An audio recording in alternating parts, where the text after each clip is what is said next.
আসসালামু আলাইকুম রহমতুল্লাহ। যে 11 শ্রেণীর মানুষকে আল্লাহ তাআলা ভালোবাসেন। আমরা আল্লাহ তাআলার ভালোবাসা পাওয়ার জন্য অনেক কঠোর পরিশ্রম করি, অনেক ইবাদত বন্দেগী করি। কিন্তু কোরআনে এসেছে যে 11 শ্রেণীর মানুষকে আল্লাহ তাআলা ভালোবাসেন, তারা হলো নম্বর 1 অনুগ্রহকারী ব্যক্তি। আল্লাহ বলেন, ইন্নাল্লাহা ইউহিব্বুল মুহসিনিন। অবশ্যই আল্লাহ তাআলা সেই ব্যক্তিদের ভালোবাসেন যারা অনুগ্রহকারী। সূরা আল বাকারা আয়াত 195। নম্বর 2 তাওবা ও পবিত্রতা অবলম্বনকারী ব্যক্তি। আল্লাহ বলেন, ইন্নাল্লাহা ইউহিব্বুত তাওয়াবিন ওয়া ইউহিব্বুল মুতাতাহহিরিন।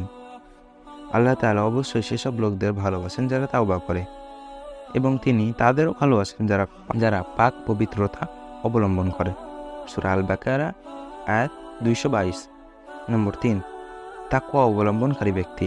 আল্লাহ বলেন, ইন্নাল্লাহা ইউহিব্বুল মুত্তাকিন। অবশ্যই আল্লাহ তাআলা তাকওয়া অবলম্বনকারীদের ভালোবাসেন। সূরা আত-তাওবা আয়াত 4। নম্বর 4 উত্তম ব্যক্তি। আল্লাহ বলেন, আল্লাহু ইউহিব্বুল মুহসিনিন। আল্লাহ তাআলা উত্তম মানুষদের ভালোবাসেন। সূরা আলে ইমরান আয়াত 134। নম্বর 5 ধৈর্যশীল ব্যক্তি। আল্লাহ বলেন, আল্লাহু ইউহিব্বুস সাবিরিন। আল্লাহ তাআলা ধৈর্যশীলদের ভালোবাসেন। সূরা আলে ইমরান আয়াত 146। নম্বর 6 নেক বান্দা। আল্লাহ বলেন, আল্লাহু ইউহিব্বুল মুহসিনিন। আল্লাহ তাআলা নেক বান্দাদের ভালোবাসেন।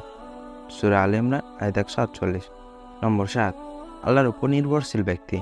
আল্লাহ বলেন, ইন্নাল্লাহা ইউহিব্বুল মুতাওয়াক্কিলিন। অবশ্যই আল্লাহ তাআলা তার উপর নির্ভরশীল মানুষদের ভালোবাসেন। সূরা আলে ইমরান আয়াত 159। নম্বর 8 কল্যাণকামী ব্যক্তি। আল্লাহ বলেন, ইন্নাল্লাহা ইউহিব্বুল মুহসিনিন। অবশ্যই আল্লাহ তাআলা কল্যাণকামী মানুষদের ভালোবাসেন। সূরা আল মায়েদা আয়াত 13। নম্বর 9 ন্যায় বিচারক। আল্লাহ বলেন, ইন্নাল্লাহা ইউহিব্বুল মুকসিতিন। নিঃসন্দেহে আল্লাহ তাআলা ন্যায় বিচারকদের ভালোবাসেন। সূরা আল মায়েদা আয়াত 42। নম্বর 10 সৎকর্মশীল মানুষ।